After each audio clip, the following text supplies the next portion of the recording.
Vamos dar início então a mais uma reunião semanal. Hoje é segunda-feira, dia 27 de maio de 2024. A gente começa, como sempre, olhando primeiro para o cenário local. A gente teve uma semana onde o Ibovespa apresentou aí sua pior semana desde março de 2023, né? Há um pouquinho mais de um ano. O Ibovespa não tinha uma semana tão ruim, caindo aí exatos 3% na semana, pressionado aí principalmente pelo macro global e também o macro doméstico, né? E aí a gente viu o índice fechando a 124.305 pontos. Bom, aqui no Brasil o foco foi a projeção da taxa Selic, né, e os dados de inflação maiores do que o esperado no boletim Focus divulgado na segunda-feira, na semana passada, né, indicando então uma deteriorização do cenário macro e reforçado também o tom mais duro ali da última reunião do Copom, que foi divulgada no dia 14, tá? Olhando para as ações, né, a maior alta da semana vieram das ações da Edux, setor de educação, com alta de 5,7% na semana, após a empresa estabelecer uma projeção de longo prazo mais positiva para os seus principais itens do balanço, né, no seu evento no Investor Day, feito aos investidores. Por outro lado, a maior queda da semana vieram das ações da Magazine Luiza, que caíram 17% na semana passada, após o governo federal afirmar que irá vetar a taxação de compras internacionais de até $50. Esse assunto ainda está em discussão, né? Ainda está em pauta, não está batido o martelo, mas já impactou diretamente as empresas de varejo e a Magazine Luiza acabou tendo a pior performance. No cenário internacional, bom, a gente teve como destaque a ata da reunião do Fed, que foi feita no dia 1º de maio, né? Foi divulgada a ata na quarta-feira, e ela foi interpretada com um tom mais duro, né? Além disso, a gente teve o PMI composto americano, que foi divulgado na quinta, e a gente viu o PMI atingindo o seu maior nível dos últimos 24 meses, né? Praticamente 2 anos, um pouco mais de 2 anos, enquanto as expectativas eram de um recuo nesse índice, tá? Bom, ambos os dados eles acabaram pressionando, né, os mercados globais, apesar de um balanço positivo pela Nvidia também divulgado aí na semana passada, né, que acabou impulsionando o índice da Nasdaq e atingiu então mais um recorde histórico. A gente viu o índice Nasdaq subindo 1,41% na semana passada, tá?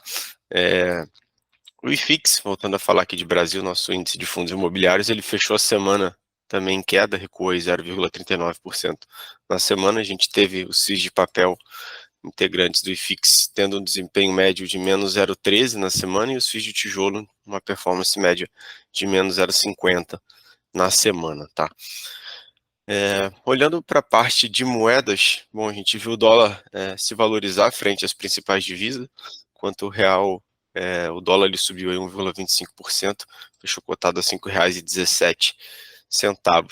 Tá? Já o DXY, que representa a variação do dólar frente a uma cesta de moedas, ele também fechou em alta, subiu 0,24% na semana. Tá?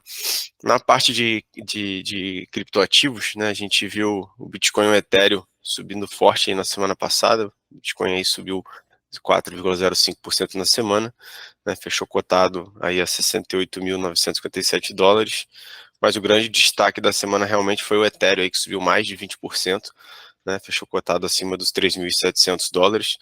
Essa alta expressiva do Ethereum ela se deu após a aprovação pela SEC, né, a CVM americana, para a criação do ETF agora de Ethereum, né? A gente teve no início do ano a aprovação do ETF de Bitcoin, a gente viu um forte rally de alta aí no Bitcoin e nos demais ativos, e agora chegou a vez do Ethereum também ter seu ETF aprovado pela SEC, tá? E aí a gente viu então essa forte alta aí do ativo na semana passada.